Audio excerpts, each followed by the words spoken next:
Hi everyone, my name is Karen Block and I am an inbound sourcer in sales. Today I'm going to go over two sales profiles that fall within sales development. First, I will cover what a typical sales development representative profile looks like, and then I will review what a typical business development representative profile looks like. Here I have highlighted some of the major qualifications that you want to be looking out for when reviewing resumes or LinkedIn for these profiles. So, some things I want to look for. Education. For these roles, it's very important that individuals have their bachelor's degree. Location. This is very important as well because both of these roles are going to be 100% inside. So they will need to be commuting into the office every single day. So whichever location you are recruiting for, you're going to want to make sure that that is something that the candidates are going to be able to do. Company, want to make sure that the company and industry as well are relevant to what they're going to be working on here at Salesforce. Tenure at the company, this is something that's very important as well. We don't want anyone who is job hoppy, spends a few months here and there. We want to make sure that we're bringing in individuals, especially at this lower level sales role, because we want to invest in them and make sure that they're going to spend a long time within our sales organization. And then finally, years of experience. For sales development, we're looking for about 1 to 2 years of corporate experience, ideally within sales. And then for business development, it's going to be around 2 to 4 years. So first I'm going to cover our sales development representative role with a candidate named Stephen Ruoku. So Stephen is currently working at Google, and he resides in Los Altos, California, which I happen to know is in the Bay Area. And speaking with Stephen over the phone already, he is able to commute into San Francisco.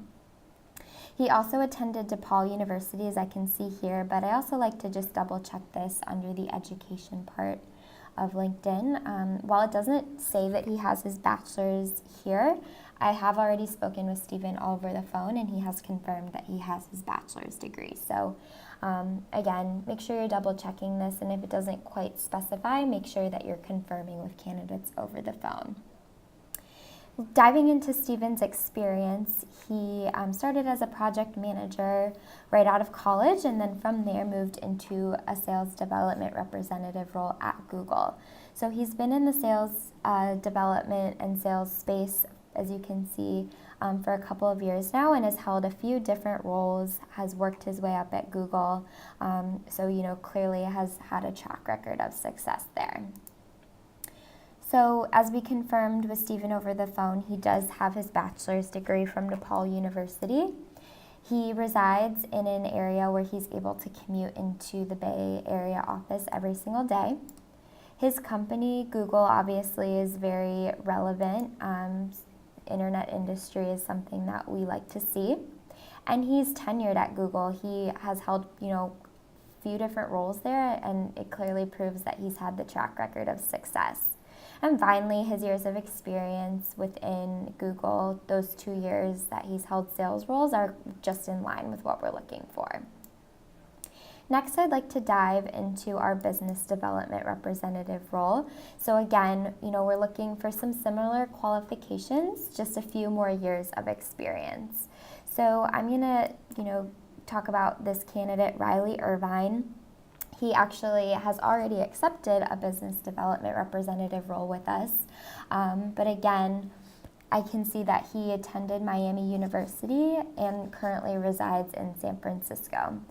Going to double check that he does have his bachelor's degree, as of course we've hired him. So I do know that this is the case, but as you'll see here listed, it says Bachelor of Arts.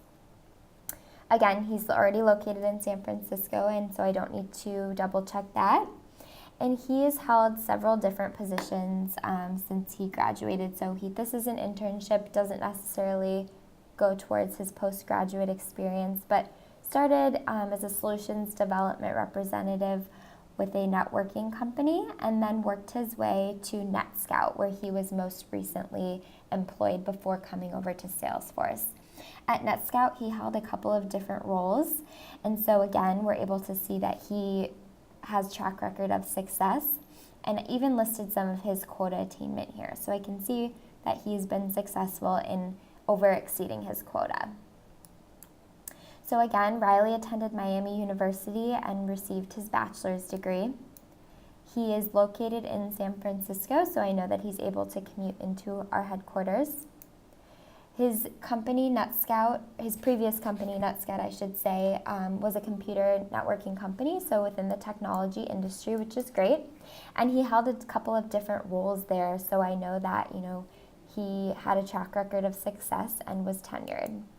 Once again, he had about 2 to 4 years of corporate experience, specifically within sales, so he checks that box as well.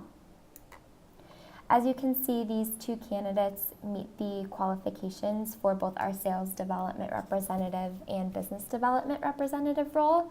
These two roles can be very similar, and so some pieces that will help you in determining which way candidates are going to go in terms of being set up for success when they first start is going to fall primarily on years of experience, hunting and outbound prospecting. That's very important for the business development representative role, and of course, compensation.